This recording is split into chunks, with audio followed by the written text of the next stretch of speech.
What is going on, everybody? My name is Pete, but you probably already knew that. But in case you didn't, you guys are watching the one and only Paid to Drive, and of course, Paid to Drive Logs, day number 1341 coming at you. Hope you're all having a great one out there. If this is your first time on the channel, welcome. If you drive for apps like Grubhub, DoorDash, Uber Eats, or any of the others, this is the channel for you to stay up to date with what's going on in the gig economy. So get started right now for free.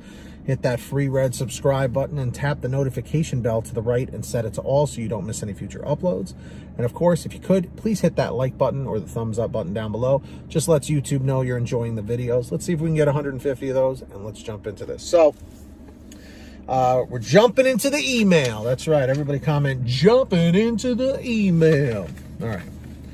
So, this comes from Jeff. And if you guys ever want to send me anything, email me, paydtodrivestories@gmail.com. So I said, this is coming from Jeff. My name is Jeff. Anybody know that reference? All right. So this is in regards to Grubhub. But you Dashers that are watching, don't leave just yet, because this applies on DoorDash too. He goes, hey Pete, Jeff here. Feel free to use my name if used. Gotcha. I was picking up an order from a local restaurant today, and as I was pulling up to pick up the order, I realized that the arrival time to the customer was 5:35 p.m. So keep in mind the 5:35. I'm sure you guys know where this is going. Interestingly enough, I don't know why I can't say that today, it was already 5:37 p.m. So that's 2 minutes after the drop-off time. The thing is, I just got the order and arrived within 5 minutes. I guess Grubhub wanted me to turn back the hands of time. If I could turn back time. Anybody know that song? Comment it down below or in the chat over here. All right. Well, who does that song and what's the name of it? There you go. The thing is, I just got the order and arrived within 5 minutes. I guess Grubhub wanted me to turn back the hands of time and make up for about 10 minutes that have already passed. Do you think this was a glitch or something? What are your thoughts? Thanks, longtime viewer, Jeff. So longtime viewer Jeff, I don't know how long you've been a viewer or working on Grubhub, but typically this particular situation is actually one I haven't spoken about in a while, which is why I wanted to read your message. Really, it all just comes down to that particular order for some reason was an undesirable order that nobody wanted to pick up. In most cases, this is what the problem is.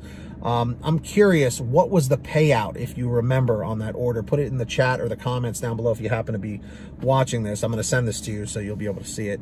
I'm just curious how much the payout is, because if the payout was like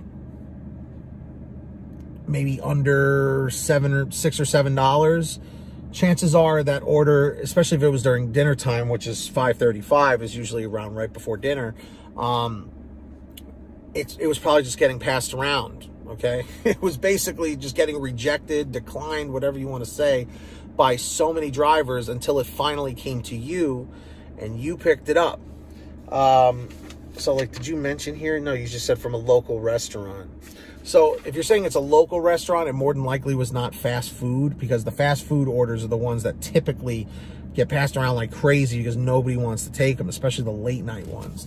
So if it was from a local restaurant, the only thing I can think of is that it was a very low payout, or it was going a very far distance and drivers just did not want to take it. So the cherry pickers just kept rejecting, or declining. And, you know, it eventually came to you. And you said it was 5:37 by the time you got it. It's not your fault. Just make sure that Grubhub doesn't hold that against you and say, oh, this was a late delivery. Usually they're pretty good about it, you know. But I would say just in the future, when you get an order just like this one, call driver care and just let them put a note on the account. So in case the customer decides to complain or whatever, it's not you getting in trouble for it. But that's what it sounds like to me. It sounds like it was a low payout that just kept getting passed around, and drivers just didn't want to take it until you did. So you helped out the restaurant, you helped out the customer, and I'm hoping the customer didn't get upset with you, because there have been plenty of times I've picked up late Grubhub orders like that, and the customer's like, well, it's about time. And I'm just like, whoa, dude, I just got this 5 minutes ago, you know, just maybe you didn't tip well enough. I don't know. But just out of curiosity, for those of you who work for Grubhub, DoorDash, or Uber Eats, what is the lowest payout you are willing to take during dinner rush? Let's just focus on dinner rush. And if you want to put lunch or breakfast or late night, you can put that too, but I'm just focusing on dinner rush since this was the time that Jeff was working during. For me personally, you know, I try my hardest to get at least a $10 payout. So I can at least make the $20 per hour if possible. But dinner, I'll take anywhere between like 8 and 10, you know, because I can get the orders done pretty quick because I'm in a metropolitan area. So it's, you know, the pickups and drop-offs are pretty fast. But yeah, so I always try and aim for $10, but I usually get decent ones. Like most of the orders I get during dinner are usually $9, $10, $11, $12 plus. So I don't really have to reject too much. But I know some people work in areas where all they get is $3, $4, you know, and nobody wants to deliver those. So that's what I think happened to you, Jeff. Let me know in the comments, and everybody in the chat, let me know what the lowest amount of payout is that you would take during dinner. And, you know, why do you think this happened to Jeff? But I think I got it on this one because I've talked about this in the past. So if you want to send me anything, like I said before, email it to paytodrivestories@gmail.com. And right now, I do want to thank all of our patrons who support the channel every single month. And if you would like to support the channel, link is in the description down below or in the pinned top comment over at patreon.com/paytodrive. I'm incredibly grateful for all of you. Always optional, always appreciated. I give you shout outs in all new videos as one of the perks. And another perk is you get to contact me directly if you have any questions or anything and bypass my email within the Patreon app or website. So links in the description, the pinned top comment. When you hear your name called, say, "Hey Pete, I heard my name." We got Brian Pomeroy, Heidi Barnes, Joe Valerio, Kurt Paul, Lee Peacock, Tulsa Todd, William Boudreau, Agus, Alan G. Van Horn, Drew Honor, Fernando Carranza, Frank Haviland, and of course, you know, we've got Fresh One, Jason Casta, Justin Case, Lulu Laura, Natalie Mosley, Sarah Keston, Scott Freisner, Sherry Cassidy, Stephen Neely, Brian Richardson, Ginny Thomas, and of course, John Bonacci, Matt Epperson, Nick G, Stacy Miller, Terrence Pacheco, and Valerie Brown. That's right, everybody. So, links down below if you want to sign up. Also, be sure to sign up on the Get Upside Gas app. What is Get Upside, Pete? Well, it's a free app for your smartphone. Link is in the description down below. Make sure you download it today. Any phone will work.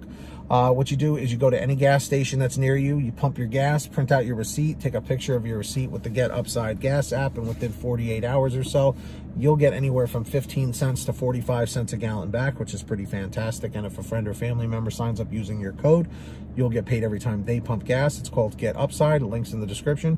Please make sure to download it. And of course, I'm not wearing one today, but if you would like a t-shirt, a hoodie, or a goodie with Pay to Drive, you know, slogans and designs on it, go check out paytodrivestore.com. Everything's on sale. Links down below, paytodrivestore.com. Go check it out. And of course, if you made it to the end of this video, simply leave a comment saying end 721. End 721. I want to see how many people actually made it. And subscribe with all notifications turned on. Hit that red subscribe button and hit that like. All right, everybody? Lets YouTube know you're enjoying the videos. Until next time, get that money, get that honey, keep hustling and keep bustling, and we'll see you next time right here on Paid to Drive and Pay to Drive Vlogs. Take care, drive safe, and be well.